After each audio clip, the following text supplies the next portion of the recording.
Well, hello. We are here today with Crystal Felice, and we are so excited because today's topic is a big one. It's one that I think a lot of women are very curious about, whether they've had their own experiences with it or have just heard the word menopause. This is what we're talking about today. We're probably going to go in a lot of different directions with this because menopause doesn't just mean you don't have a period anymore.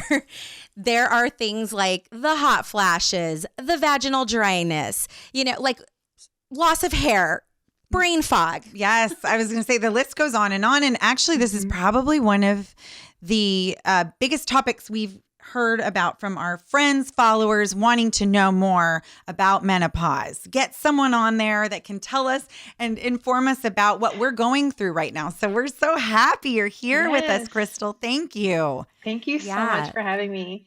Sure. So why don't you start by telling us who you are and how you even found yourself being somebody who is really like an expert in this field. And before we even go further with that, though, I do want to do the disclaimer piece of this that, we are not MDs and we're not here to give advice. However, we are here to inform. And whether that's from our own experiences or education, we just want to get information out to women so you even have a starting point, because there's so much to know about all this. We all can't know it all, but if you have the language, if you have some information, you can get out there and be an advocate for yourself and have the best possible outcome. Yes, you can experiencing this. Yeah, sorry. You can take this information to a medical doctor is what we're saying too. Absolutely.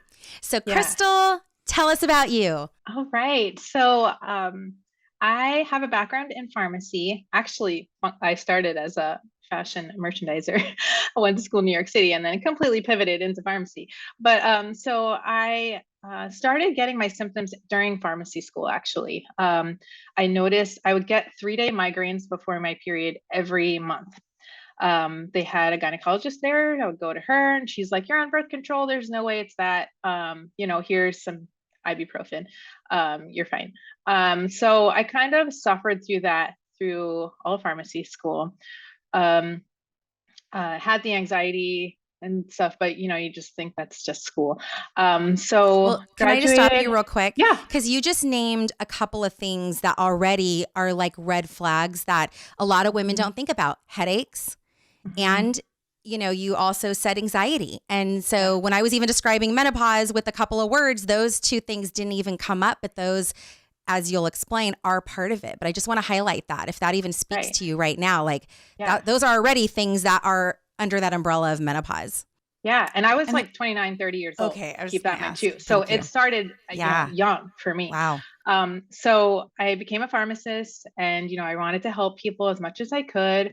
I got into retail pharmacy and realized that you're pretty much just a robot. You're just, checking scripts all day long. You're on the phone with doctors' offices and insurance companies. You get, a quick counsel with a client or with a patient. These are a couple of side effects. Any questions? And move on, kind of thing. And then most of them are like, "Oh, I've been on it for years." Like, all right, I don't need to know anymore. I know everything about it. So a lot of times you just get dismissed for your counseling anyway.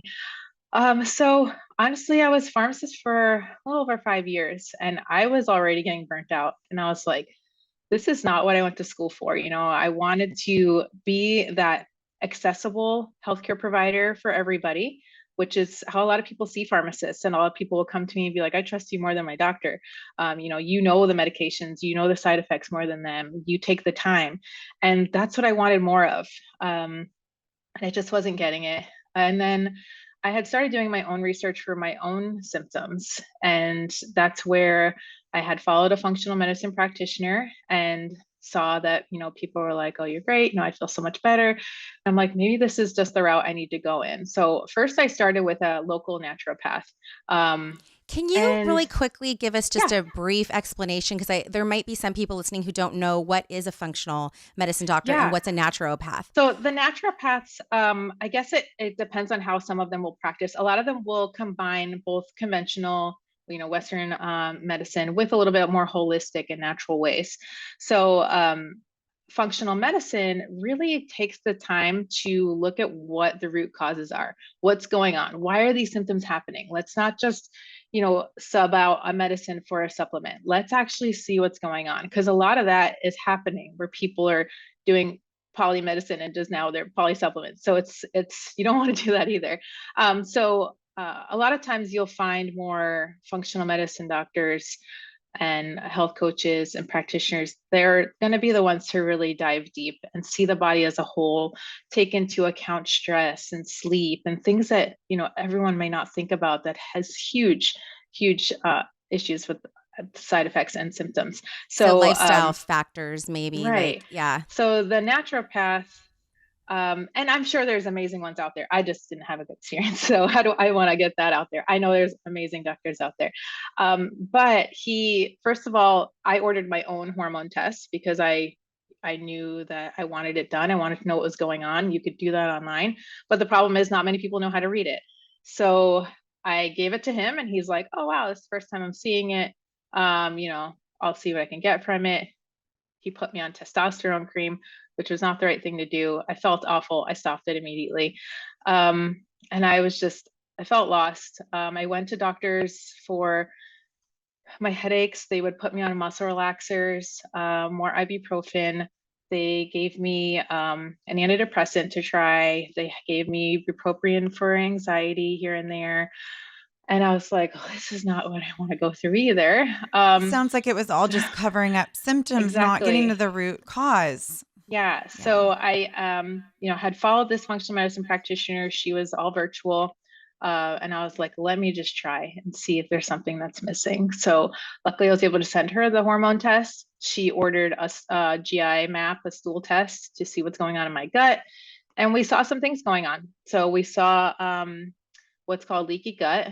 And that really was the cause of a lot of my symptoms, my headaches, my food sensitivities, my anxiety, my depression, my bloating. A lot of it stemmed from my gut.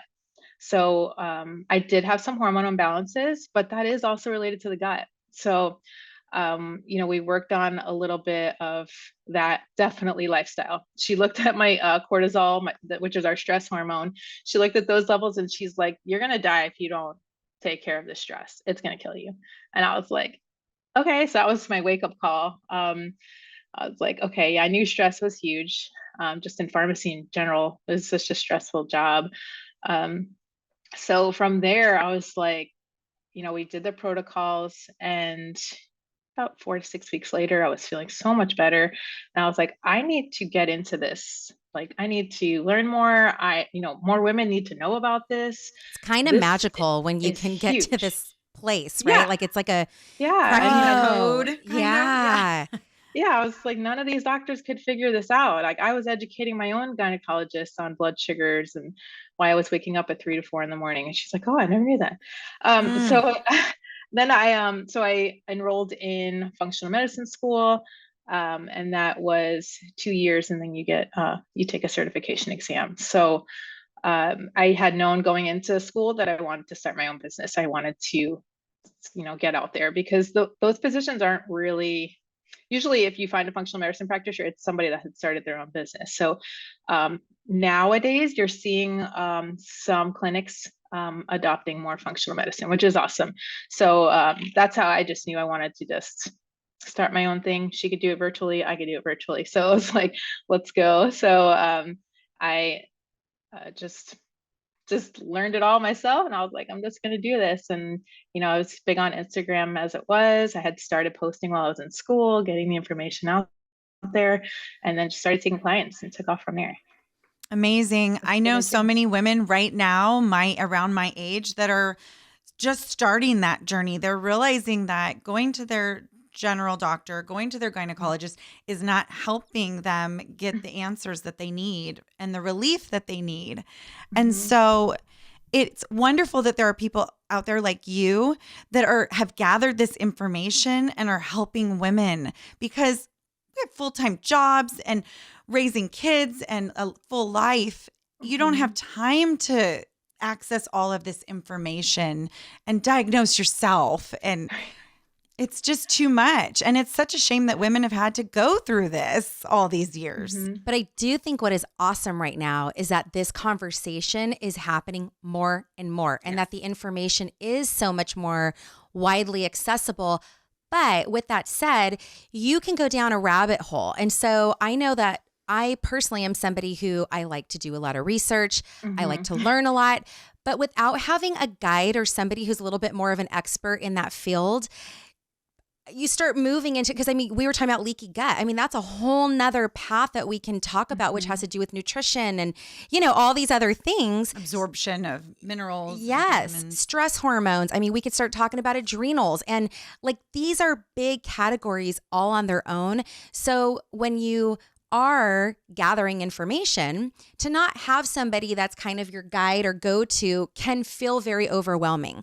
So I know we're going to like start getting into all the like details of this. And we also sent you a couple things that some of our listeners wanted to know more about. And I will throw this out there to the listeners. If while you're listening to this, there is even more that you want to know, send us a message. Put it out there, because we can have Crystal back. Yes. We can, I mean, this conversation is going to keep on going for sure. But I guess I would just say this. I want to break down, I would love for you to talk to us about what perimenopause is, what is menopause, and what is postmenopause. So how are we defining that? And then like, where would a woman start? You know, if symptoms start to arise, like, where do you even go? You mentioned like the hormone test. I don't know. Is that kind of like the first thing that happens? So maybe defining those things, and then tell us where a woman would start if they even have a thought in their mind that like, I might be in one of these categories. What do I do now? Yeah, so we'll start with defining. And so perimenopause can actually start as early as 35 for some women. So a lot of women, you know, like myself, are experiencing all of that and are like, what's going on? So during that is when progesterone, so we have estrogen and progesterone, they balance each other out nicely. And that's progesterone is going to start steadily declining. Estrogen is going up and down and crazy. So that's where we're getting all these crazy symptoms from, you know, just from estrogen bouncing up and down. You can have, if your estrogens are already too high and it tanks, you can get a headache from that. So you could see on the graph, it just goes like, whoosh. So that's going to be perimenopause. Menopause is technically just a day. So that's going to be when you've been 12 months without a period. So that is considered menopause. And then postmenopause is from then till end of life. So that you're mostly either perimenopause or postmenopause when we're talking about it. So somebody defined or talked about estrogen as being the party girl, your girlfriend who's the party girl. And she may have had a little bit too much to drink. And when she's in her like full drinking mode and she's like, woo, out of control. And you're like, girlfriend, come back, like have some water, relax a minute. Like that's how we can look at estrogen, is like our party girlfriend that when she's out of control, we need to like bring her down so that we can feel a little bit more balanced. And I was like, that's freaking awesome. Yeah, I love that. Yeah. So I'm going to think about that. And estrogen gets such a bad rep, but it's an amazing hormone. I mean, there's a reason why we have so many of these symptoms when it's declining. So, you know, it's a powerful anti-inflammatory. It helps us sleep better. It's protective for the heart. Its job is to keep our skin thickness and the elasticity and the collagen. It helps protect against, you know, osteopenia, some bone issues, Alzheimer's, colon cancer. So, you know, they say that there's 1 in 30 women die from a heart attack or stroke before menopause, and after menopause, it's 1 in 3. So that just shows how amazing estrogen is, and, you know, why we're starting to get finally the new studies out there showing that hormone replacement is good. It's protective. It can help prevent, you know, the Alzheimer's, the bone issues. It can help prevent heart attack and stroke. So finally, we're getting some of those studies out. That's great. I have also heard, well, I'm in talking to my friends, there's a big consensus of like, well, I don't want to take estrogen. I don't want to add that, even if it gives me benefits. There's some fear around that. What, you know, having like a synthetic addition into your body that could cause cancer or that could cause problems down the road. If you could give us some information around that, maybe debunk some myths or, false things we've told ourselves.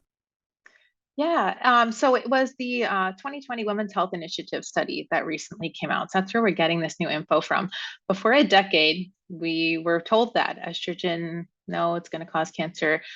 So they're finding that it's oral estrogen that's associated more with the risk. So you have a 14% higher chance of high blood pressure than topical estrogen, and 19% greater blood pressure issues versus vaginal creams too. So there is vaginal estrogen that can be used also. They're showing that it can help treat UTIs. I know like UTIs and painful sex, vaginal dryness, that's a big issue. But as far as around cancer, they're showing, the sooner the better starting the hormone replacement therapy. So they're considering about that, within that first 10 years of hitting post-menopause. But now even more, they're saying that, maybe starting sooner is better. But there's for women with a uterus that take estrogen with progesterone, there's no increased risk of uterine cancer there. The breast cancer risk may increase very slightly if hormones are taken for more than 4 years. But at the time of diagnosis, the breast cancer is likely to be at a lower stage and a lower chance of death than a woman not on hormone therapy. Estrogen therapy alone can stimulate an overgrowth in the uterine lining. So you do want to make sure if you do have a uterus that it's being balanced out with progesterone. And that's going to kind of help balance it out and work to protect the lining from developing uterine cancer. So it's, working with getting them kind of balanced out, which can take some time. But and then for women without a uterus who take estrogen, there's no increased risk of breast cancer for the first 7 years. It may increase slightly after that. And then for women with a family history of breast cancer, it does not further increase the risk of breast cancer. So this is huge for all of us. I wish we found this out sooner, but, know better, do better kind of thing. And then I know there's some women here kind of that don't have a uterus and doctors are telling them they don't need progesterone. But they're also finding that, progesterone is awesome in that it helps sleep. It has that calming effect. It lowers our blood pressure. It helps us use and eliminate fats, lower cholesterol. It's super beneficial also. So obviously it's a talk with the doctor about what kind of hormones you want to be on.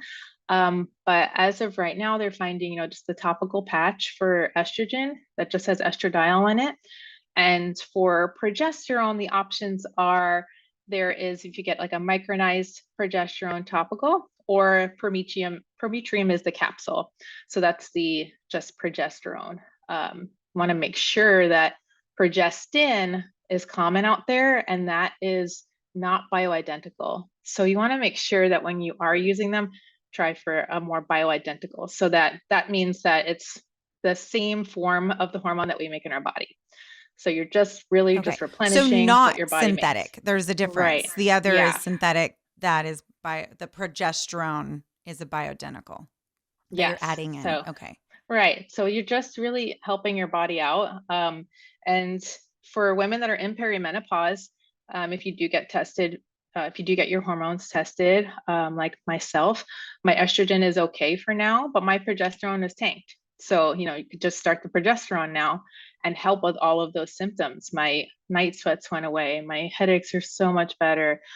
Weight loss finally started to kick in, all of those things were happening. So, the sooner the better, and having that conversation with your doctor can really help so many symptoms earlier on. So then would you say that a woman's first step, if they are experiencing any of these things, would maybe to go and get a hormone test of some sort, so you kind of know where your levels are and what you might need to work on?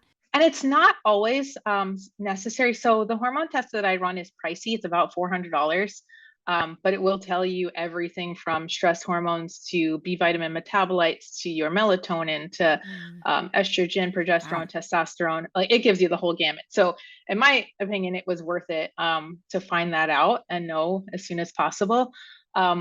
primary care doctors cannot order that. So it does need to be from a functional practitioner that can order those labs.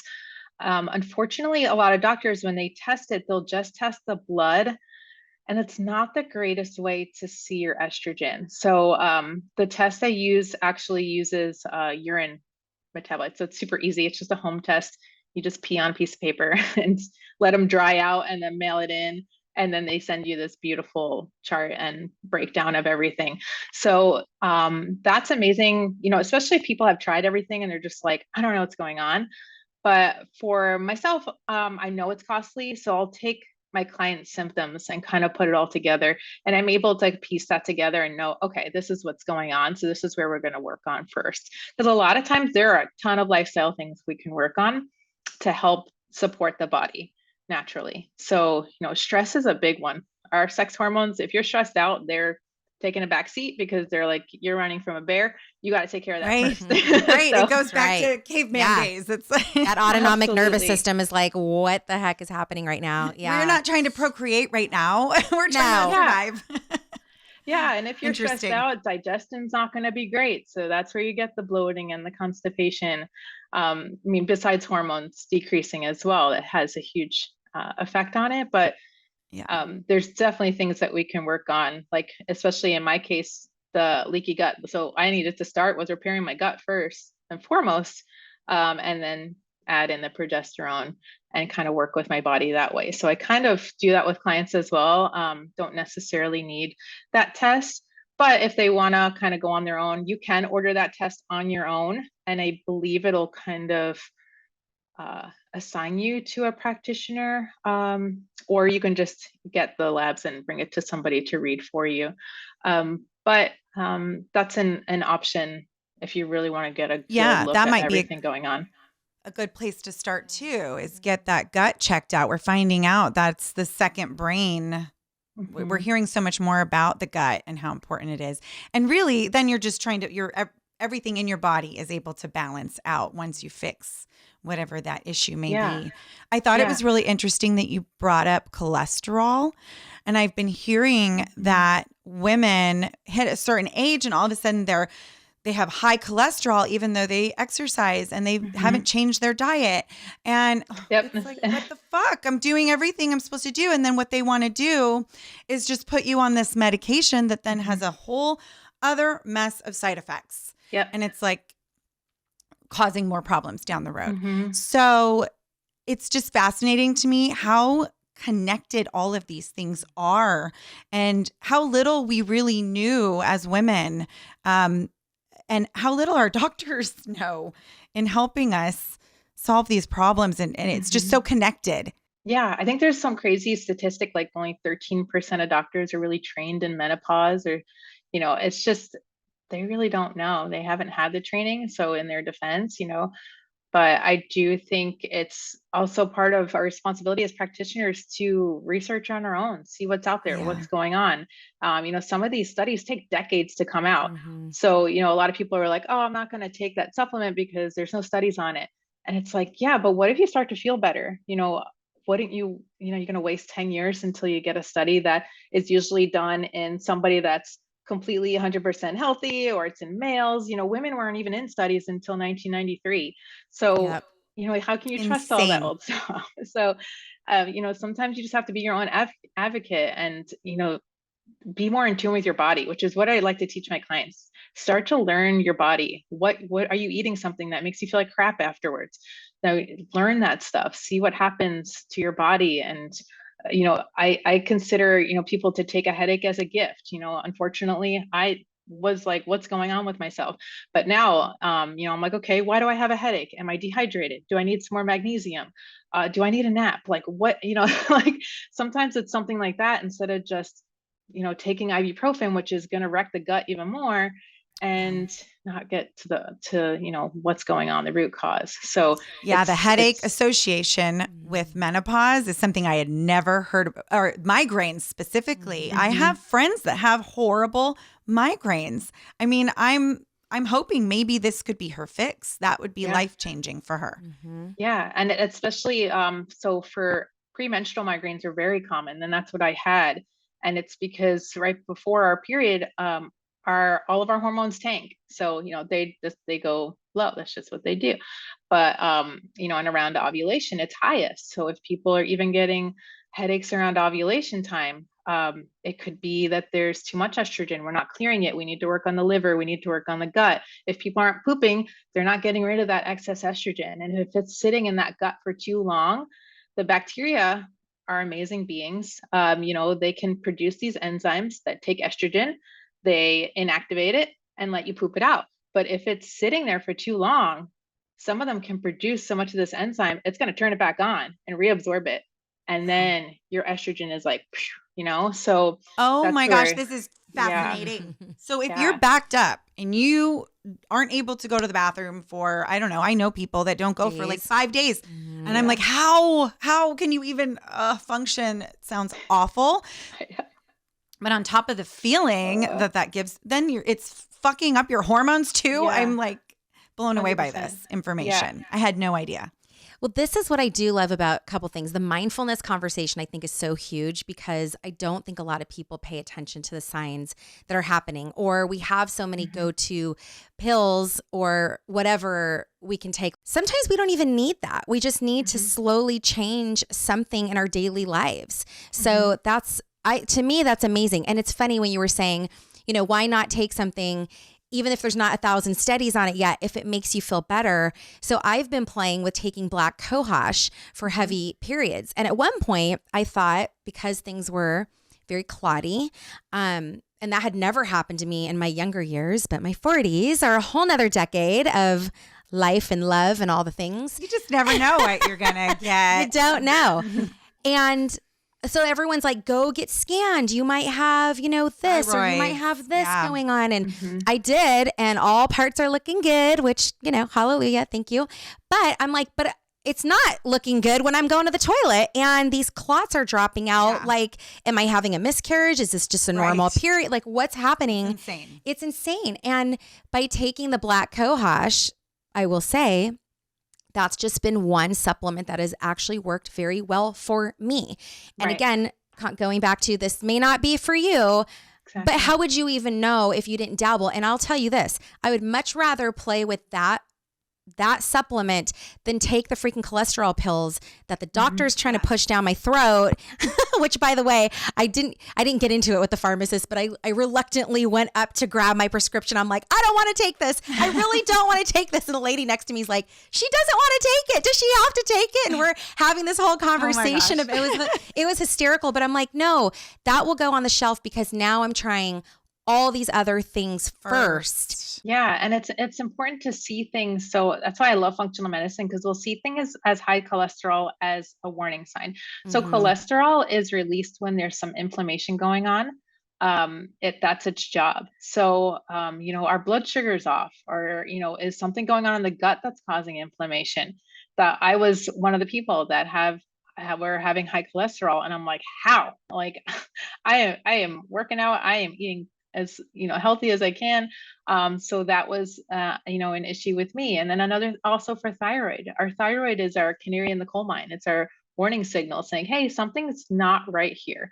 So not everybody has an issue with their actual thyroid. It's just something going on that it's just sending out this warning signal saying, hey, something's off. I'm just letting you know. But a lot of times people are just thrown on a medication because, one lab is thrown off. And the problem with thyroid that really gets me is doctors will only test something called TSH, thyroid stimulating hormone. And they're going to base your diagnosis on one lab. And when I run thyroid labs, or when I have my clients, if they're going to go to the doctor, they'll ask me, okay, what do I tell them what labs to do? I'll tell them to the labs that I request, and it's usually like 4 or 5 different labs. A lot of times there's a lot more information that's needed. And I'll start with clients' previous blood labs and kind of dive into that. And with functional medicine, we look at labs in a more optimal range, because the range for normal is huge. So especially for thyroid. So, there is definitely ranges where people will feel a lot better. There's ranges where if you're out of this range, something is starting to happen and you want to catch it earlier than later. So when we're just looking at these normal ranges, by the time it's out of that normal range, you may have already developed a condition or disease. So that's why it's really important that if you don't feel right in your body, have these conversations, start doing the research, be your own advocate, because unfortunately doctors, they don't have the time. They're just going to look at labs, see what's flagged and what's not. And if it's flagged, you're probably going to get a medication unless you have a doctor with kind of that training. So fortunately, that's the way it goes. So it's really important, especially for women, to be their own advocate with this. I love what I'm hearing you say, which is so often we look at a headache or high cholesterol or any of these symptoms as bad. And I keep hearing you say throughout this conversation, no, these are good. These are actually our little flags going up, our little signals saying, look deeper, figure out what's going on. It's our way to be able to heal ourselves. And I think that's such a good way to, change that mindset of, oh, I have high cholesterol. It's bad. Medicate. Let's do quick fixes. That's so kind of the American way. I just had an aha moment actually as we were talking about all this because Thanksgiving, we did this run walk thing and there was a little kid and they kept complaining about their stomach. And the parent was like, you're fine.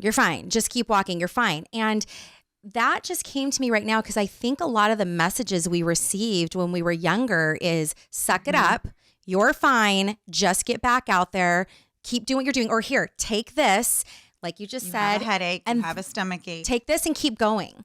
And we haven't given enough space for us to really honor what our body's alarm systems or messaging system is trying to tell us. And we weren't put on this earth, okay, to run around and medicating every little thing that is an uncomfortable or an alarm, as you put it, system to our bodies. So this is a big deal. Like, I think it's a really big deal to pause on that for a moment. Yeah. It's like so often we just say, oh, cholesterol, bad. No, cholesterol, like you said, it has a purpose. Everything in our body has a purpose. Yeah. And so if it's out of alignment a little bit, that's a signal. But you have to look at environmental stress, physical stress. People that are like, I'm going to do a cold plunge and I'm going to do HIIT and I'm going to do Peloton and I'm going to fast for 17, 18, 19, 20 hours a day. All of that is stress on the body. And people don't realize that because they think they're doing something great because this is what's in the fitness space. This is awesome. And it's what's called hormetic stress. So that's stress that gives your body enough, but it's able to overcome it and get stronger from it. So yeah, they're great, but they're great if your nervous system's already in a good place. If you're already stressed out, and this is what happened to me. I was getting up at 4:00 in the morning. I was doing HIIT workouts and then going to work for 12 hours every day. And you're like, I'm healthy. I'm doing great things for my body. Exactly. Why is my cholesterol high? And it's things like that. And you're seeing younger and younger people getting like blood clots and stuff like that. And it's these stressors and, not everybody can do CrossFit and all of that. And you really have to adjust. Unfortunately, as you age, sometimes you need to adjust. You need to do things differently than you did when you were in your 20s. Well, I'm hearing that with cortisol, that is a big cause of the weight gain, especially in the middle for women. And stress definitely induces that more. And those heavy workouts, or maybe you're a runner, that just causes that to increase. And so you're actually contradicting what you're even trying to do. And I've found that for me, doing yoga and walking has been a lot more beneficial than the heavy workouts as I've gotten older. And so that's something to consider. No, absolutely. And cortisol also is another one that gets a bad rep. Like, we love cortisol. We need cortisol. It, gives us our energy in the morning if it's, going well. But, people that wake up tired, the cortisol. So our cortisol, we wake up and it's here. And then usually within about 30 minutes or so, it should peak and you should feel pretty good. And then it will slowly decline throughout the day. But people that, have this chronic stress, I'll see labs where it's just like flatlined, or,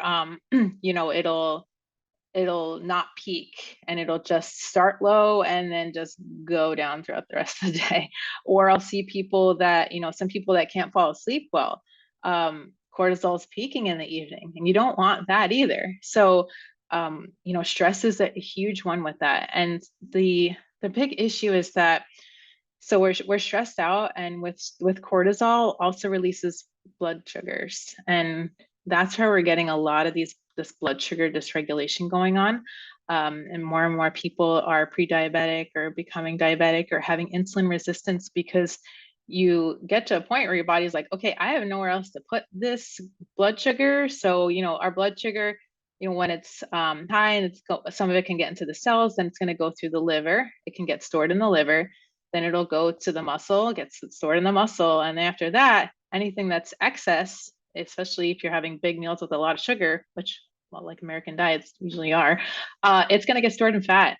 And then the thing with that is that fat can produce more estrogen too. So, too much estrogen can cause more fat to be put on, and then more fat can cause more estrogen. So it's this cycle that can just start from stress, and a lot of people don't realize, and they're like, how am I supposed to like help my stress? But even just doing little things throughout the day, just taking, if you feel a stressful moment coming on, I'll have my clients be like, even if you could just run to the restroom, just take 3 deep breaths, close your eyes, put your hand on your heart, just be more in touch with yourself for a moment, take that deep breath. That can do huge things, especially if you do it a few times a day. They think, oh, nothing's good unless I have to sit there and meditate for a half hour to an hour a day. And, not everybody has time for that. And that doesn't even always suit people.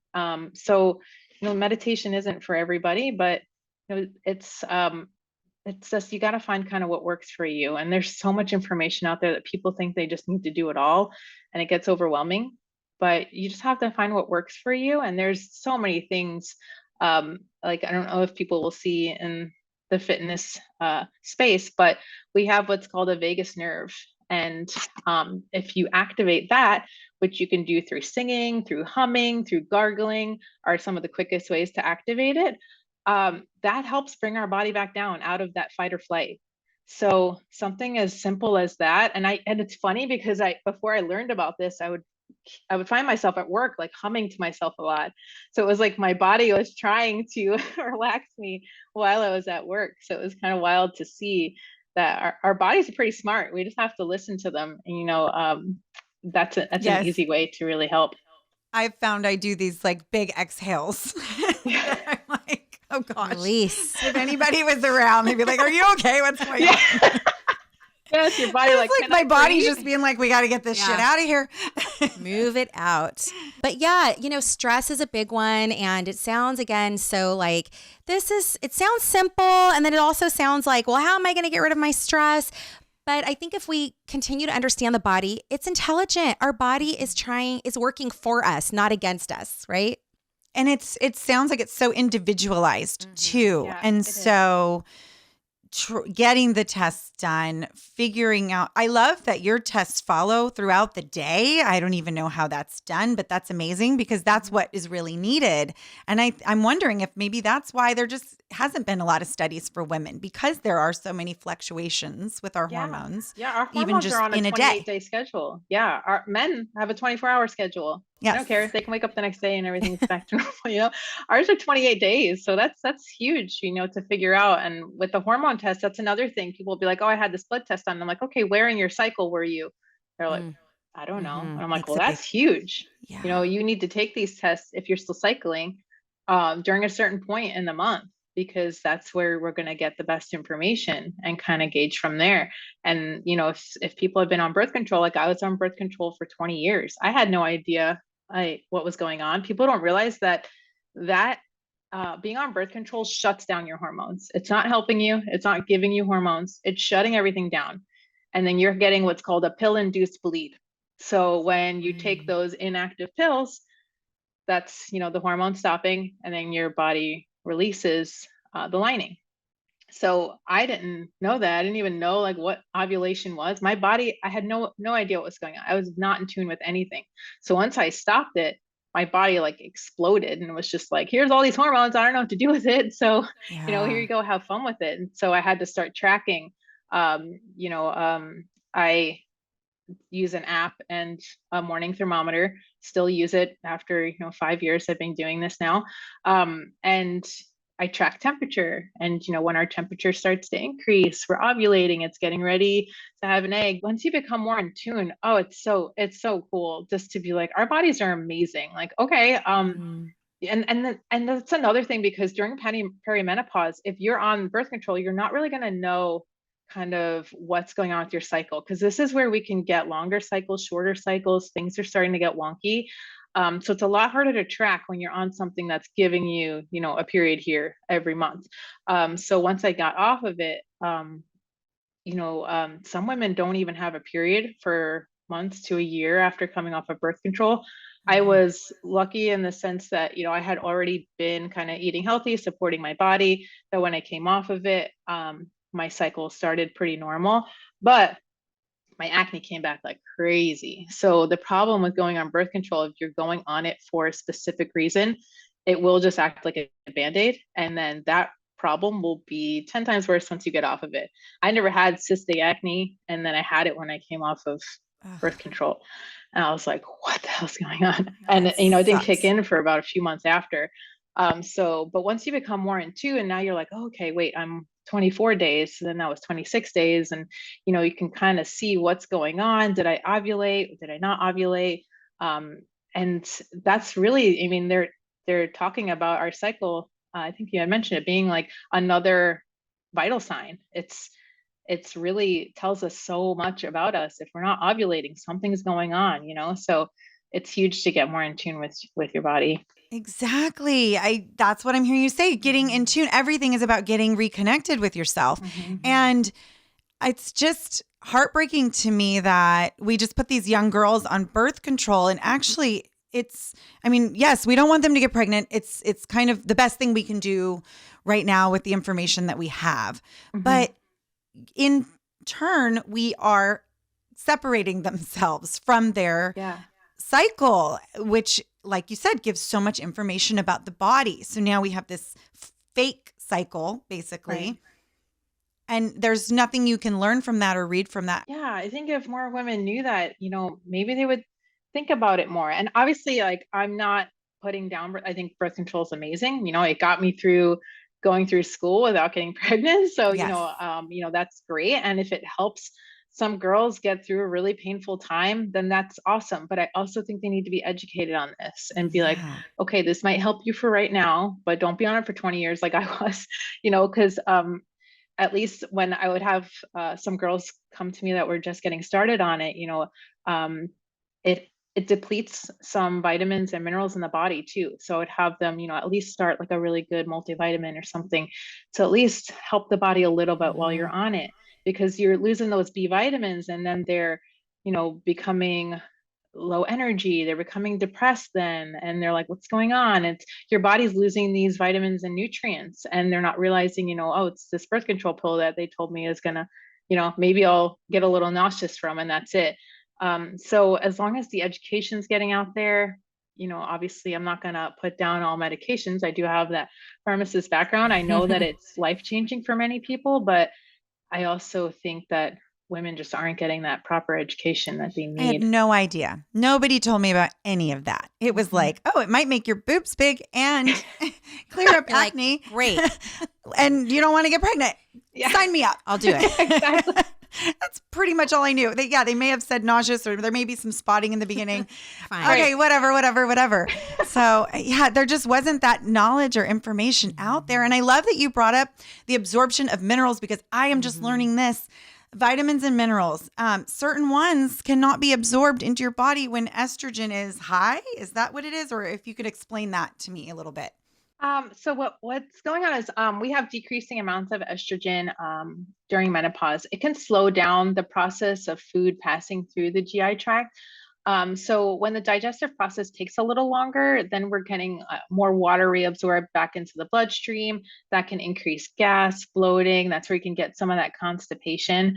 And also, as we get older, which this is mind-blowing, this was a mind-blowing fact for me, our stomach acid decreases as we get older. So a lot of people think it increases because everybody's got heartburn, everyone's on PPIs, everyone needs to take it with every meal. And the issue is that it's actually decreasing. And if we have periods of chronic stress as well, that we have low stomach acid. So we're going back to that fight or flight, right? So when you're just chronically stressed, our body's not producing those digestive enzymes, everything that's needed to break down the food well, get all the nutrients and vitamins out of that for you. It just doesn't have that help.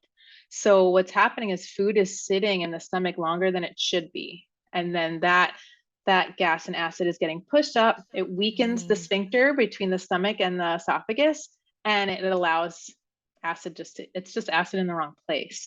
So it's not that we have too much of it.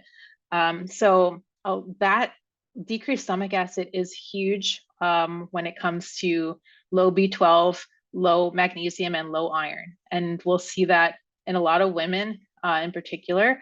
And then a lot of medications lower B12 as it is. And we need B vitamins for just about every process that happens in our body. And we need those three, especially for our hair, for energy, for healthy periods, for everything, for hormones. So it really can boil down to something like stomach acid, which we can support, and then also work on stress and make sure that we're not eating in stressed, like in a stressed body. So, there's so many people that eat on the go. They're just eating in their car. I see so many people eating in their car while they're driving. Yeah. And or put the news on and eat dinner. I'm always yelling at my husband, shut that shit off while I'm eating dinner. Seriously, yeah. There's no way to relax in that way. So there's so many things, and that's one thing that is like lifestyle that you can work on. Even just taking a few deep breaths before you eat is huge, and can really get the body into a good place. And then chewing our food well, which I know is, I worked retail clothing and then went to retail pharmacy. So both, you're trying to eat your food really fast and you're not chewing things well enough. So we start digestion in the mouth with saliva. So if you're not really getting that going, it's already getting into the stomach, not being broken down as much as it should. And then these pieces are bigger, especially protein takes a lot to break down. And I'll see a lot of low protein levels in people, and it's due to eating hygiene and low stomach acid. So if you think about it, then our bodies have to work even harder. So now you just have this food just sitting in the stomach, and people are like, I get bloated like crazy after eating. And that's a huge complaint that people come to me for. And, we'll kind of work on what your body is doing during eating. Take that as a moment to sit down and be present with your food, enjoy your food, enjoy the taste of it, kind of get your body into that, rest and digest. That's why it's called rest and digest, so it's really important to work on kind of the stressors around that as well. And that helps digestion in a huge way. Also, people eating so late, Yeah. I feel like is a big problem. And I don't know, I try to not do that, but I know that when I do, I wake up feeling like I have a brick in my stomach. Mm-hmm. And I heard someone say, really, it's the time when you're sleeping that the whole body should be at rest, not your digestive system trying to break down food during that time. It should be able to rest too. Yeah. It's not going to be able to kind of do what it needs to do if it's worrying about breaking down food. And that's a huge aspect of why people don't sleep well too. I try to tell them at least 2 hours before bedtime is a good way to kind of stop eating. Some people may be like, it's my hormones, but are you also on your computer right up until you go to bed? Is there a TV in your room? Are you eating right before bed? Are you thinking about the next day right before bed? I have people do like a brain download where you keep like a little notebook at your bedside, and anything that's bothering you about tomorrow, just jot it down, get it out of your head, because all of those things can add up. But then, I know there are people that have the hot flashes and stuff, and I was huge. I would wake up just drenched. And you don't anymore. I don't. I sleep beautifully now. If you're waking up, typically between 3 to 4 a.m. is kind of what I hear a lot of. And that's what was me personally. So there's a couple of things going on that we can kind of tackle. It's either blood sugars. So usually if you're waking up like that, it's adrenaline. So when we get hot flashes, it's adrenaline that's doing that. It's and it's Mm. your body kind of waking you up. Hey, your blood sugar's just tanked. Like, wake up, you're gonna die. Like, it's no, it's our body being like, wake up. So it's Wow. usually adrenaline that's doing that. And that's why you wake up kind of heart pounding, sweat. And it could be blood sugars that are just tanking too low. So I'll have people, maybe just a spoonful of nut butter before bed, and that can really level out the blood sugars overnight. And then if it is hormones, progesterone is amazing for sleep. So, I really hope more women can get on that sooner than later. Once I started doing, and I just do a topical one right now, maybe I'll look into a higher dose orally down the line, but it does wonders. And, just rub it on your belly, on inside of your arm, whatever, right before bed, and getting those progesterone levels stable, and then working on estrogen as well. There's a supplement called maca root that I love. You could just Gonna ask throw it about into that. smoothies, and Mhm. it's really great for hot flashes and menopause symptoms. So, it could And be like something like that. sexual stuff too, right? Like, doesn't the maca root have something to do with like libido? Drive. Yeah. Yeah. A lot of people use it for fertility also and stuff too. But That's yeah. Guys are going to like lots of that. Yeah. Magnesium has been an amazing supplement for me. I just feel rested in the morning. I feel more balanced and happier. Mhm. It's Yeah, the different forms can definitely help for specific things too. So, if people want to know kind of where do you start with magnesium, almost everybody is deficient. So, if you've been chronically stressed, you probably have low magnesium. If you have headaches, if you have leg cramps, you probably have low magnesium. Um, so, I'll tell people magnesium glycinate is a great form that's kind of for overall health. That's great. I use a triple combo in the daytime, and then at night, Mag 3 and 8 is kind of one of my favorites for relaxing the body. So there's a few different kinds, but if people kind of don't want to get bogged down with the different ones, glycinate's a great one. It comes in powdered form too, if you want to just throw some in your water bottle Yeah, and that's drink the it one I that way. take. Yeah. It's interesting that you say almost everyone's deficient in it. I've heard it used to be plentiful in our soil and we used to get it from our food, and now we don't because our Oh. soil's been depleted. Yeah, So, and it has a lot to do with vitamin D levels too. So a lot of people are deficient in vitamin D. Doctors throw a lot of vitamin D at them, not realizing, first of all, vitamin D is fat soluble, so it's going to get stored in the body. It doesn't get peed out like all of our B vitamins. So that one gets stored. So you don't want to go too high too, and you do want to kind of reevaluate the dosing. So um, with vitamin D, you need good magnesium levels to convert vitamin D into its absorbable form.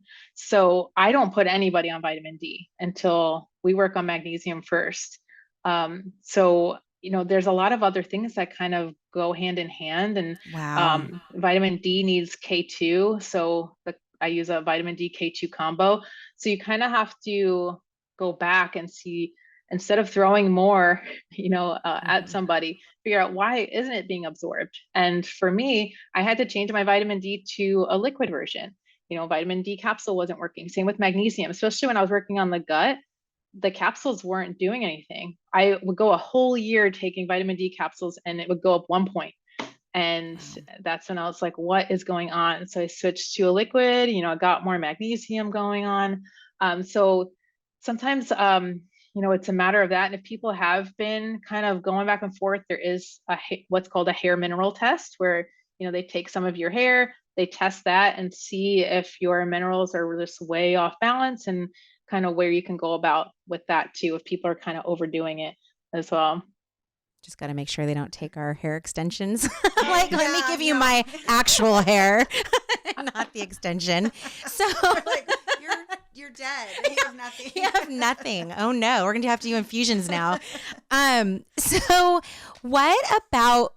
Okay, your testing that you do, so it shows all of these levels too, like the magnesium and the D and all these different minerals and that we might need to look at also.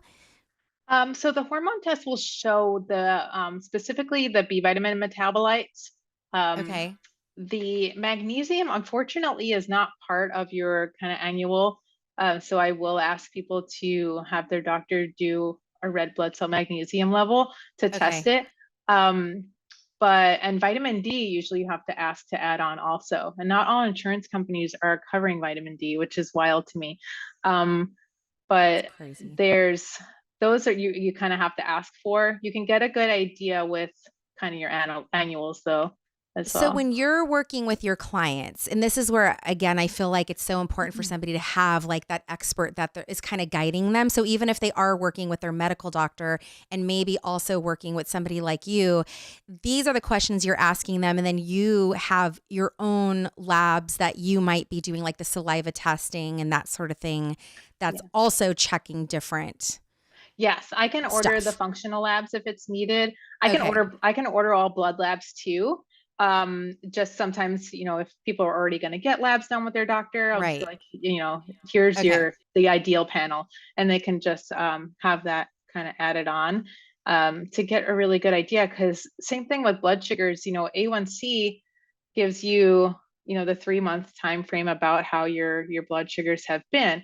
But we also want to look at fasting glucose. We want to look at fasting insulin. We want to see where that insulin level is. And that's huge in kind of figuring out what's going on with blood sugars. There's some inflammatory markers that I'll add on too to see, like CRP or homocysteine, like what's going on? Is there inflammation going on that's causing all of these levels to get thrown off? Because when we talk about high cortisol, if you just have a high fasting blood sugar, it could be your cortisol levels, so we can just work on stress and modulating the blood sugar levels throughout the day instead of throwing a medication at it. Since you spoke about inflammation, it triggered me to remember this. A big concern that a lot of women had was joint pain and like bone ache. And it made me think that probably has something to do with inflammation. But I would love if you could kind of give us a little guidance on the possible things that could be. Yeah, and that definitely has to do with estrogen lowering too, since estrogen is so important for that regeneration of bone and to help with the joint and bone growth as well. So it definitely can be directly correlated with uh, hormone levels kind of fluctuating like that.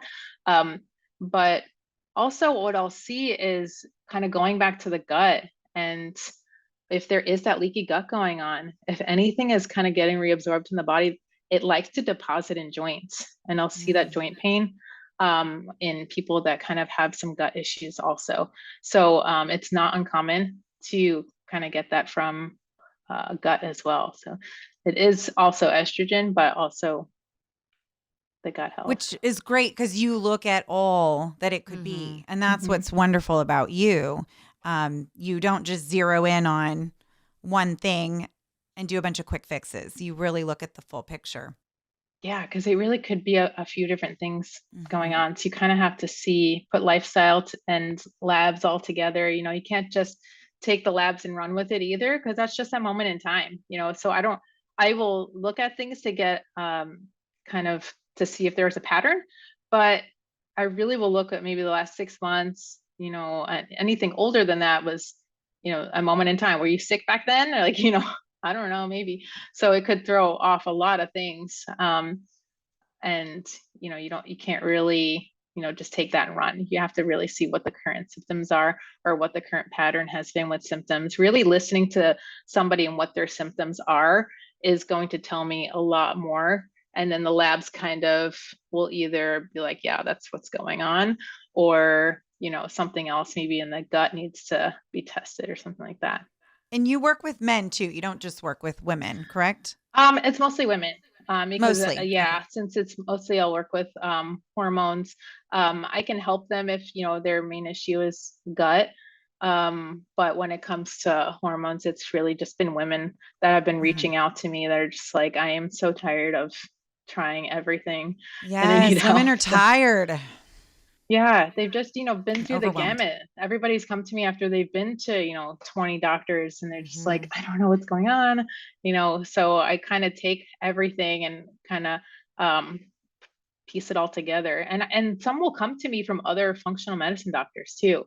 Because Wow. unfortunately, a lot of them are operating just by protocol. They'll be like, okay, do these labs. So spend an extra grand on these labs.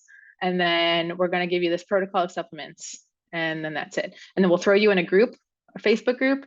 And we'll follow up in 6 months. Yeah. Again, feeling like guinea pigs. Yeah. And it's I really remember, frustrating. I remember feeling like that at 17. And it's like, gosh, it really is taken. Now I'm 44 and it's just finally something's changing and something feels different. But it's just a shame it had to take so damn long to get here. But we're grateful for you that you're out there doing this work. And Yeah. I mean, I can't wait to work with you. I know. I'm like, ooh, I've got all these things that are swirling around. And it is interesting because when you do go to the doctors, even if you have some knowledge and you're like, I want these tests run, they're like, I'll give you 2 or I'll give you 3, and that's it. Or they don't know how to read them. I asked for test hormonal panel to be ran when I was getting my regular blood work for insurance purposes. We had to do that. And I was like, well, if I'm in here giving blood, I might as well figure out what's going on with the hormones. And she didn't want to do it, but she did, luckily. And, but she said, you're going to have to take this somewhere else. I don't know how to read this. We're not trained on how to read this. And this is a woman doctor. There's so much. And this is why I think it's so important to have a guide and somebody like you. Like we should all really just be assigned one of those. Like I know. once you hit a certain Absolutely. age. Yeah. Yeah. There I'm you hoping go. that'll be the future. But yeah, I work on people that's like getting off of tablets, because tablets have a lot of inactive ingredients and crap thrown in there to form that tablet. So, even just switching from tablets to capsules, people can see a huge difference. Wow. Magnesium, my brother was taking magnesium, he switched to the powder and he was like, I feel amazing. So New person. sometimes it's just a matter of, I hate to say trial and error, but I mean, sometimes it is, you just got to see what works for you, because like you said, there's so much out there. And if anybody's on TikTok, they're going to see all of these Forget it. influencers So overwhelming.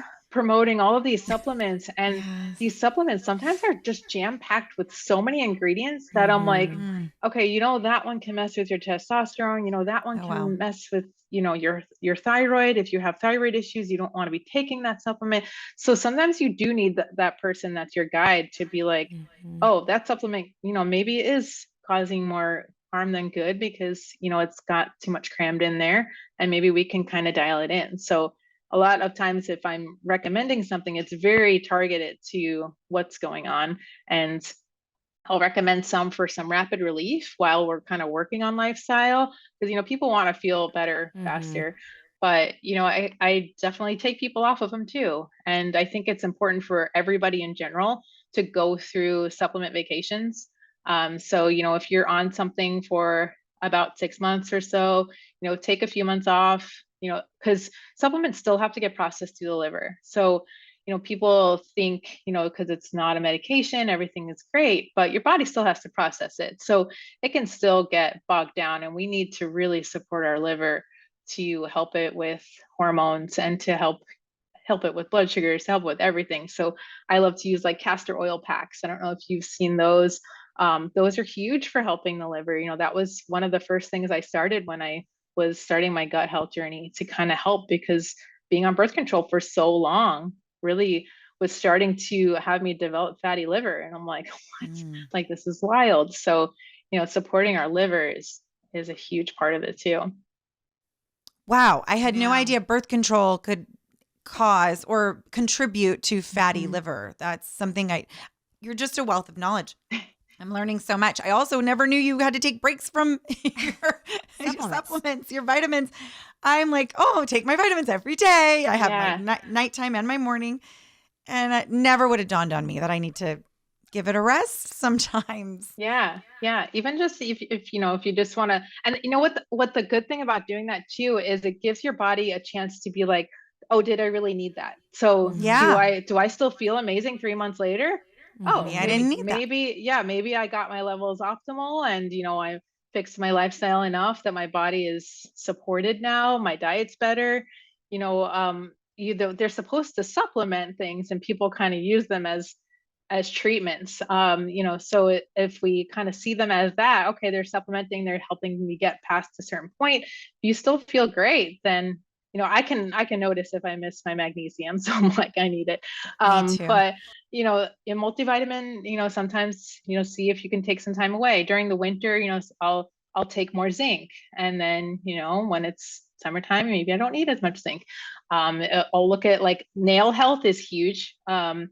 People look at their nails. If you're getting like divots or indentations or lines, maybe you need some zinc. So just take that for a little bit, boost your levels up, because zinc and copper in our body are opposite each other also. And when we're stressed out, our body's going to retain all of this copper and it's going to push out zinc.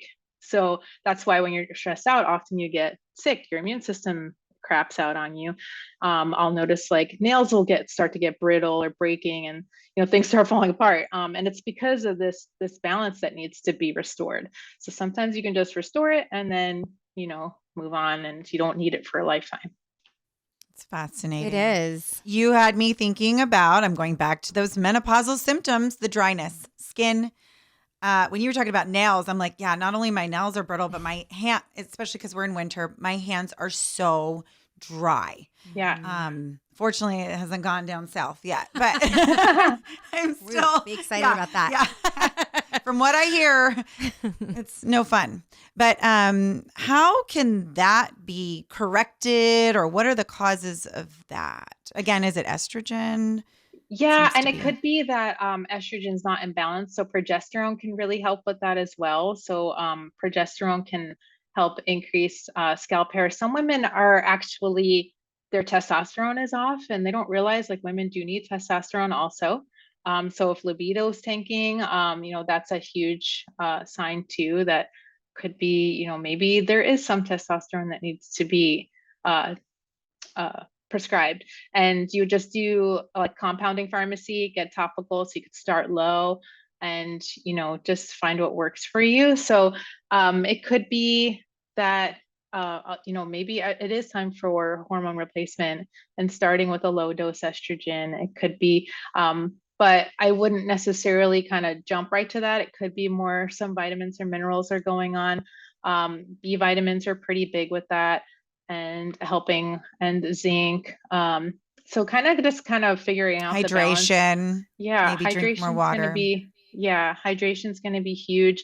Also people, I know it's a lot to get into, but just the quality of their skincare products and making sure there's just so much that's out there, and especially for women, they don't realize that there's a lot of these ingredients that will come in and kind of act like estrogen in the body and mimic estrogen, and they can get effects from just their skincare products. So wow, that can be a big deal. And it's something that, has taken me years, just switch out a product here and there, then move to your, detergent's a big one because you're wearing clothes all the time. So that's a really good one to start switching that to a better quality one that's clear, clean ingredients. So that's something to look into too. Because it could be it could be a hormone blocker. Is that like some of the toxin detergent? Could some of these. Well, anything that has the word fragrance in it. So they're allowed to list the word fragrance, and that can be 20 plus ingredients, like lumped into that word. So even just avoiding anything with the word fragrance in it can do wonders for hormones. So a lot of women don't realize that as well. Think about those little, I've never gotten into these because something about them just seemed like an alarm went off in my head, but those little beads that people put into their laundry just so that it smells good. Yes. That I just thought that's got to be super toxic. We actually have some of those, and I've battled my family with all these things because I went on a very kind of holistic path for a while, and it was even down to just using wool balls instead of, laundry sheets. But was there anything else that came up that people were asking us about? I just want to make sure we hit some of the things. So we went over the weight gain, belly fat. That has a lot to do with cortisol, stress, and hormones. Estrogen. Yep. Estrogen. Yeah. I know. I think you had a question about the pellets too. Yes. People were using pellets. I know a couple people who have tried it out, and they swear that it is totally life-changing for them. I've heard a bad experience too, though. So I haven't heard a bad one yet. It can be life-changing for some people, and that's the thing. It's like same with Ozempic. Like, okay, like people, if it's life-changing for them, that's amazing. If they're feeling better, that's awesome. But the education needs to be out there. Like these are little rice-sized pellets that get it's a surgical thing. That's how small they are. I was Yeah, picturing this big pack and the whole idea of being cut open and having something stuck in my butt. like a remote control in there. No. Oh.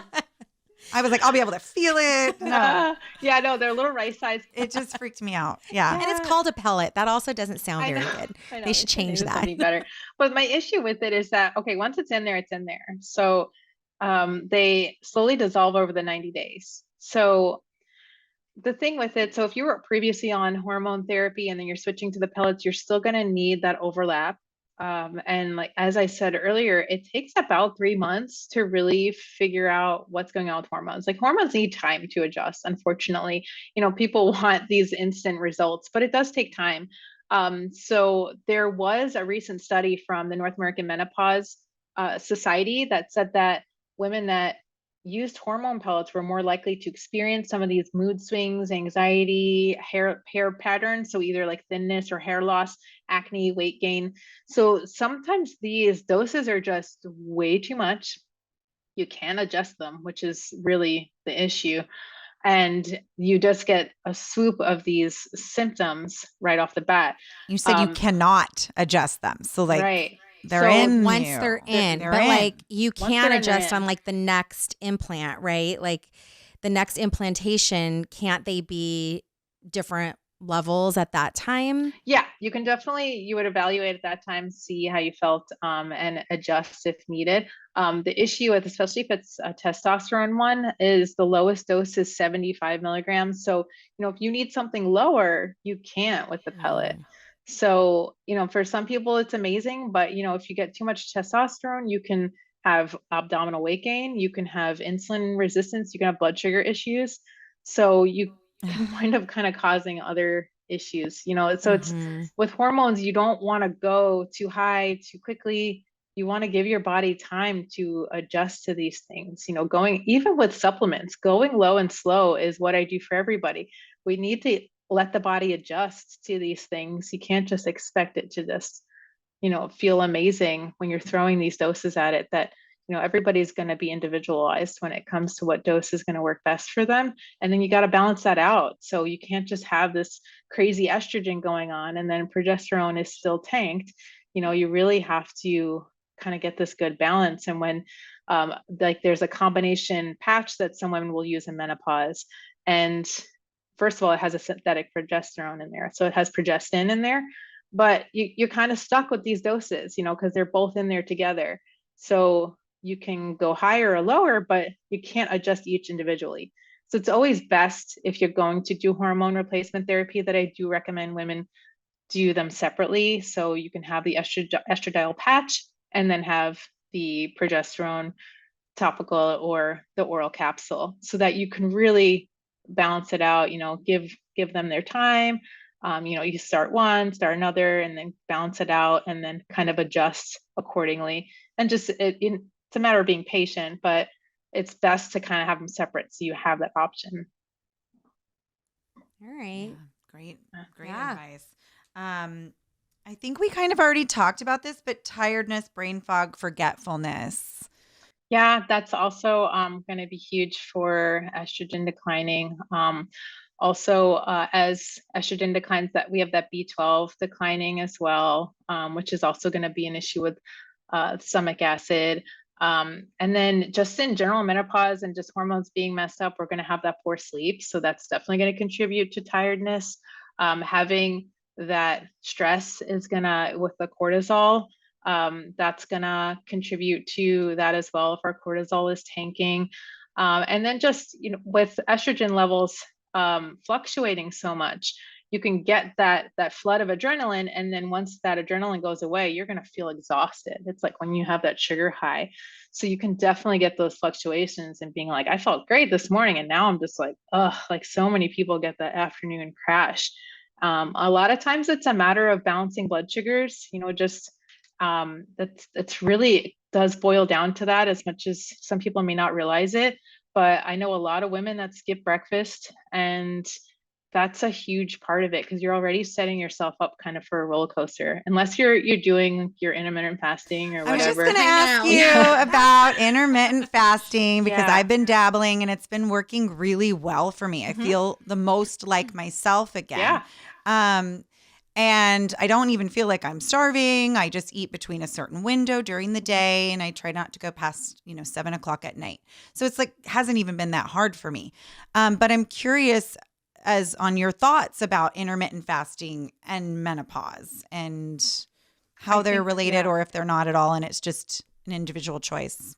I think it can be pretty amazing for some women, if it's done right. Also, it is something, like I said, that hormetic stress. So it's a good stress on the body, but you also need to make sure your nervous system isn't completely tanked from this life.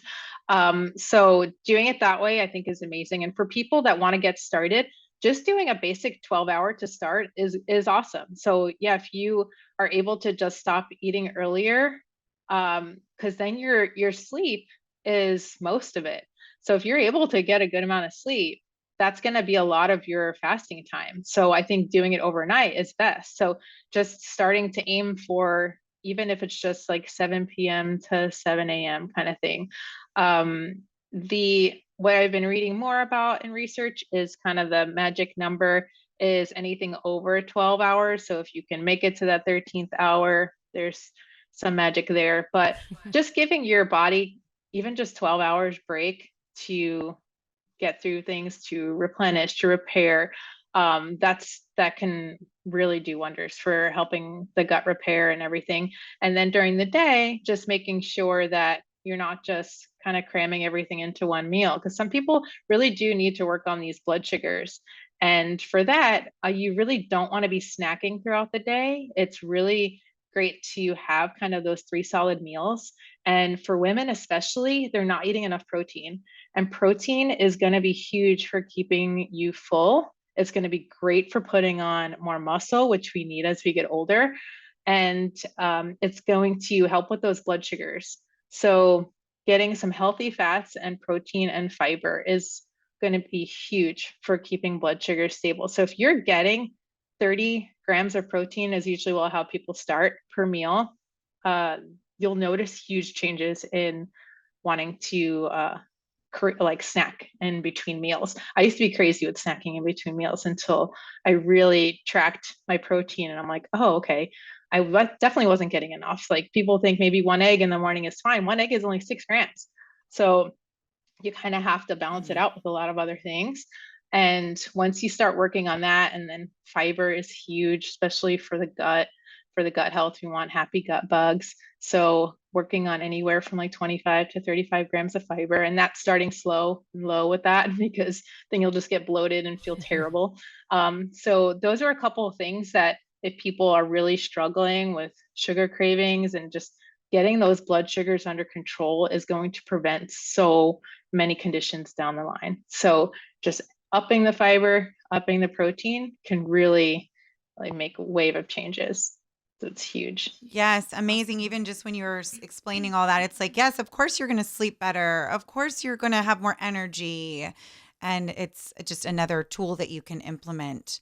Mhm. So, but I also heard that you should not fast the week before your period. And then once you Yeah. start, then you can go back into your intermittent fasting. Yeah. Which I Cycle thought was syncing really and kind of being in tune with your cycle is another thing. I'll have like an easy way to kind of help your hormones too, if people just really want to start somewhere, is what I do is called seed cycling. And if you are aware of your cycle, it's kind of a little woo woo, but you go with the moon. If you don't have a cycle right now, or if your cycle is completely wonky, you just follow the moon. So with the next new moon, you would take flax and pumpkin seeds, grind them up, do about a tablespoon or two a day. So if you're doing smoothies, it's super easy. I pre-grind them, get them all together, and just throw it in there. And then with the full moon, you would switch to sunflower and sesame seeds. So why? yeah, What's so in those? Yeah, I'm so they curious. have specific like omegas and stuff to help the Oh, estrogen. So estrogen's rising when you're up, getting towards ovulation, and then for ovulation, to the end of the luteal phase, you have progesterone rising. So those are going to really support those hormones during that time. And it can really help people kind of get more nutrients in and help balance their hormones in that sense. And I have had people's cycles come back just from doing that and getting into that routine. And then you can also, if you kind of have a relatively regular cycle, you can still support your cycle in that way. And then just follow from, period to ovulation, you're going to be doing protein and flax. And then from ovulation to the end of luteal, you'll do the sunflower and sesame. So, there's little things like that, just using nutrition that can still like make huge waves. And that's great for people that are younger too, if they really want to start supporting their cycle at a younger age. Something like the seeds is a great way to start. So I know some people who don't have a period anymore and they're like, woohoo, I love it. This is what I want. But you're talking about bringing it back if you are maybe at the start of that, you're going into that menopause stage. Yeah, if you're post-menopause and you don't have it, then that's normal. But if you're not in menopause yet and you're not cycling, then something's off. It's because we're not talking about like you're done with your period and it's like, oh no, I'd like to have that back. Right. No, we're just talking about you might not have a very regular cycle, or there's some things you're in perimenopause. Yeah. You're starting perimenopause and you want to like slow that down. But what you would want to slow that down for what reasons, just to be super clear? All the benefits that estrogen and progesterone provide, that you like, health benefits? Yeah, you definitely want to support your hormones because like I said, that menstrual cycle and just the whole cycle is like a vital sign to us. So our hormones are not going to be thriving and doing what they need to do if something's off. So it's really something to be more in tune with and know that. That's what I'm asking more is, say I'm in perimenopause and I'm having really inconsistent periods. Like I have, one month and then I go 2 months without one and then I have one again. And maybe like I've talked to women and they're just like, oh, I just can't wait until it's just done. And they just want it to go away. And they think, oh, I just had 2 months without one. I thought it was gone finally. And then it came back. But you're saying, no, we don't necessarily want, if we can prolong that, there are health benefits to that. I just want to be super clear on that because I've definitely heard that from or maybe more make than it one woman. consistent versus. No, but if you're in perimenopause and it's going away, that is part of the sign of perimenopause, correct? Perimenopause is before, right? Yeah, you'll definitely start to see inconsistencies. That's like a sign, of having inconsistencies. You might have a really long period. You may bleed a lot longer. You may bleed a little shorter. So things are just like kind of wonky and you're just like, what's going on? So it definitely means something is going on. And you do want those benefits of estrogen. Like you want the heart protection, you want the skin protection. And there's a reason like why when women are ovulating, they're like glowing, like you feel your best. Like that's, the estrogen is doing that for us. So you really want to be a little more in tune with what's going on because there's, a part in our brain that's conversing with our ovaries. And it's, if there's something not going right, their hormones aren't going to be released. There could be, and some of that starts to go to the wayside. And that's how, when we're going towards menopause. So you kind of that's how you can get those fluctuations is, sometimes you're communicating, sometimes it's not receiving the signal.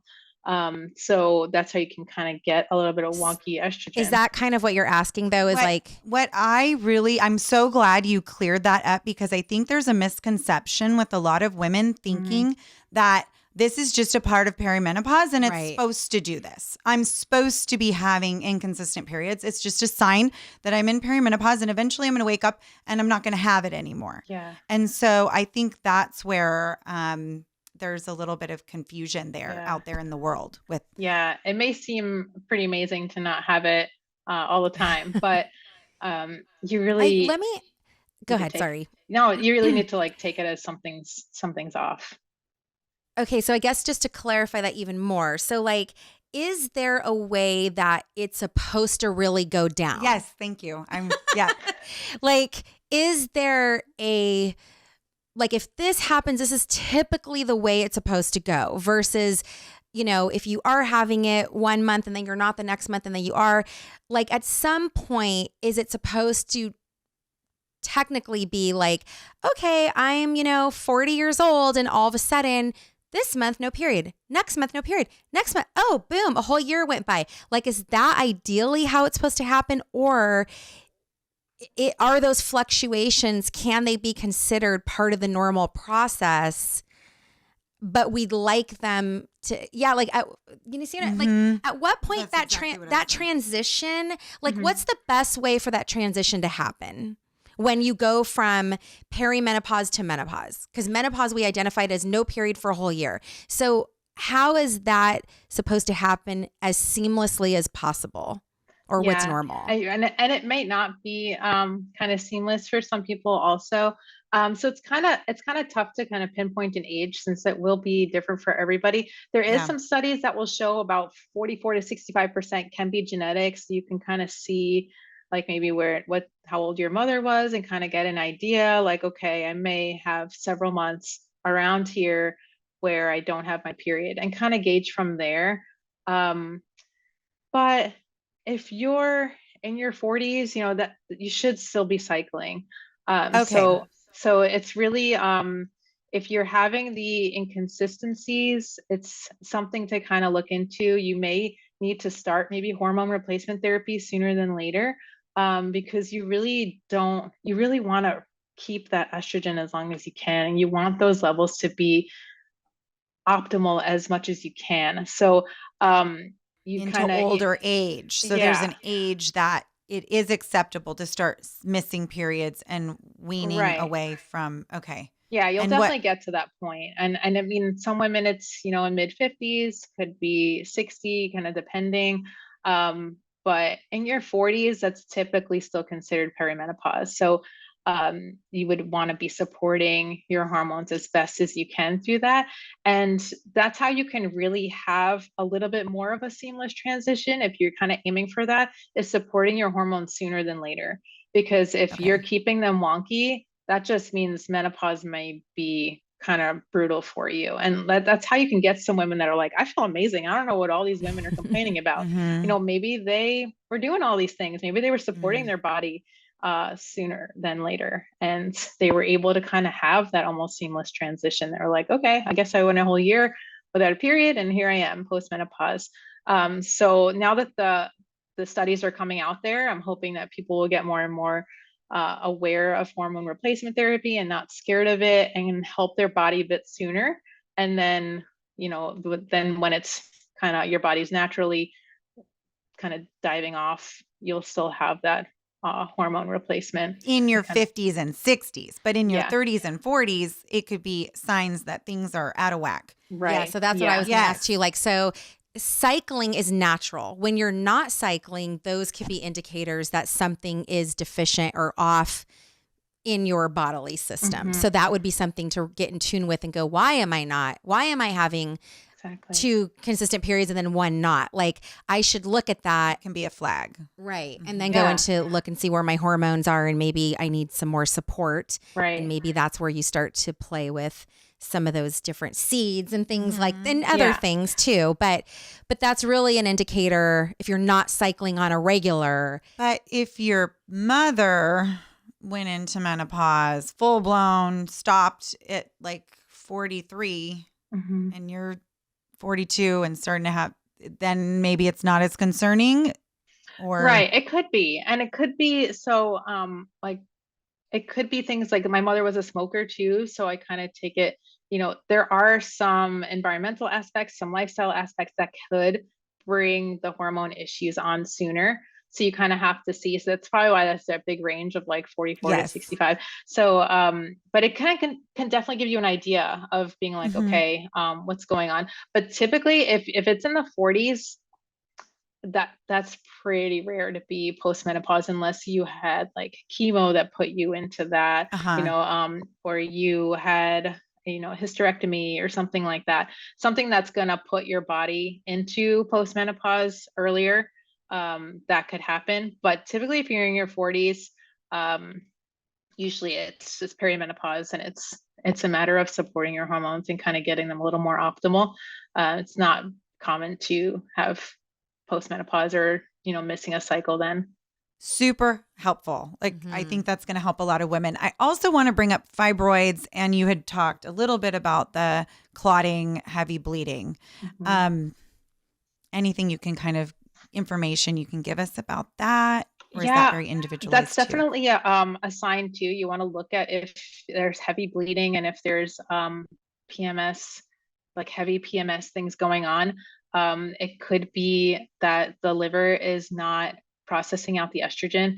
We want to make sure women are pooping. So this is usually related to high estrogen issues. If it's PCOS, it's a little bit more androgen also. So we've got women with high testosterone, then they'll have some other issues with when it comes to being in PCOS. So it's usually looking at estrogen and seeing, are you getting a ton of estrogen in from, just skincare products and things like that.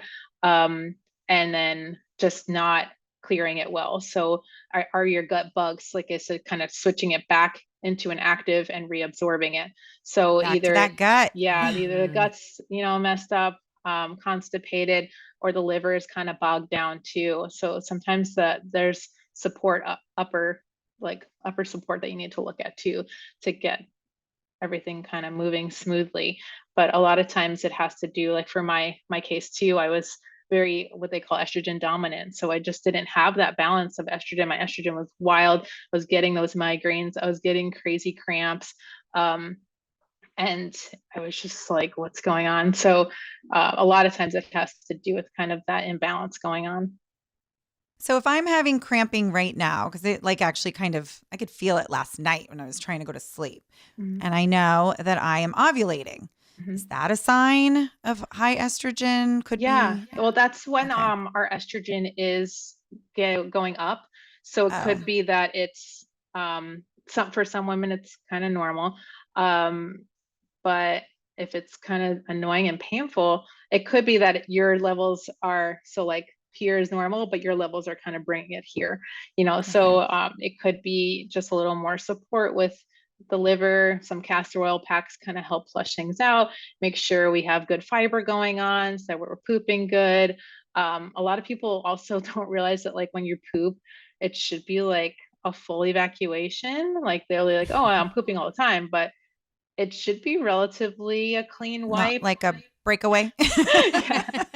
So definitely, I know nobody really wants to look at their poop, but it's huge to learn what's going on. Yes, another sign. Yes, so it should be a good color, and it should be more than once a day. Yes. When we were talking before we recorded, more. I thought I was so good. Once a day. Woo-hoo. It should be more. Shoot. Yeah. So, fiber can definitely help that. All kinds of fiber, there's soluble and insoluble. So just getting a good mix of veggies, nuts, seeds, all of that. I even add in just a fiber supplement powder, just, here and there on a day that I'm like, I don't think I had any vegetables today. So I'll just, chug some of that. And it makes a huge difference. Obviously, lots of water. But we also want to make sure that, there's people that come to me and they're like, I chug, a gallon a day. And I'm like, that's great. But you're also flushing out a lot of nutrients with that. So you want to make sure you're replenishing it. So electrolytes, just throw, they're so readily available now, just find a even good heard Himalayan salt, like a little pinch of salt and that's in your another water. thing too. People wake up and they just have this weird little mild headache. Dehydration, can happen overnight. So just a little bit of a squeeze of lemon. I'll throw in some Himalayan salt, even some cream or tartar. Just a little shake has some potassium in it. So things that people have just lying around the house, you can create your own electrolyte drink, so just a little bit of that in the morning. And lemon's also great. A warm lemon water is also great for the liver. So, you're kind of killing two birds. You're getting some electrolytes in there and helping the liver. So it's really a great way to start the day, just in general, but it's really important. Not the coffee right away. You're supposed to drink a big glass of water first, not right? Coffee on an empty stomach. Yeah. That's all I request. So yeah, Gosh, that's going to be hard for I me to stop doing know. that. Baby So, steps, one thing at a yes, time.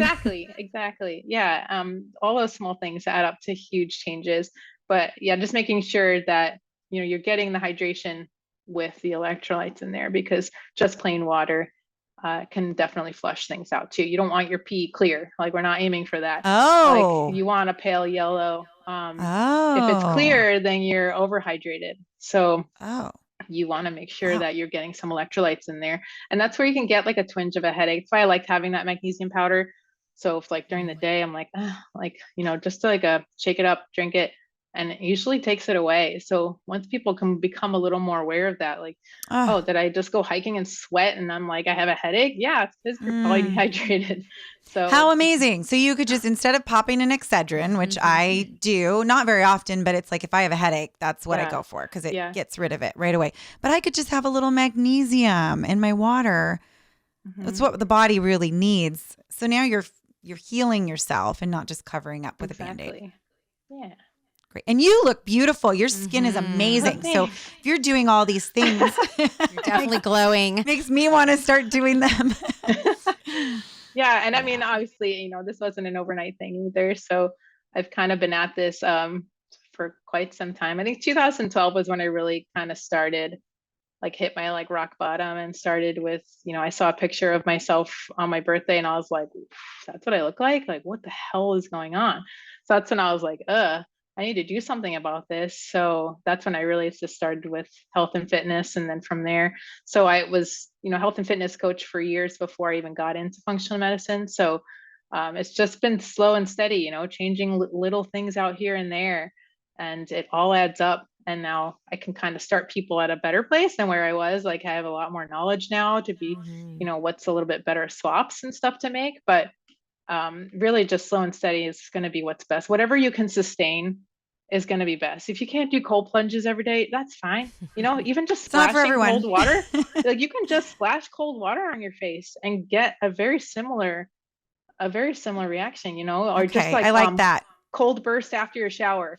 I've done that before too. Just, it's work your way up to like a minute of cold water. That can do the same thing. So my husband does cold plunges and I'm like, I do yoga. Yeah. That's what I do. My body does not like that. It rejects it. Got to listen to my body. Well, we are so grateful that you found yourself on this path. Yeah. And in searching for things to help you, have now been able to help so many women. We're just absolutely grateful that you came on this show and shared your knowledge with all of our listeners today. And I do feel like it's giving us this renewed, understanding of our bodies and how to communicate with our bodies. Yeah, it's just fantastic. Thank you so much for having me. I love getting the information out there as much as I can. I try to put out as much free info as I can, because, it just needs to get out there as much as possible. It does. We're in desperate need for this information, the facts, and how to help ourselves. You're doing great work. Absolutely. Thank you so much. Thank you.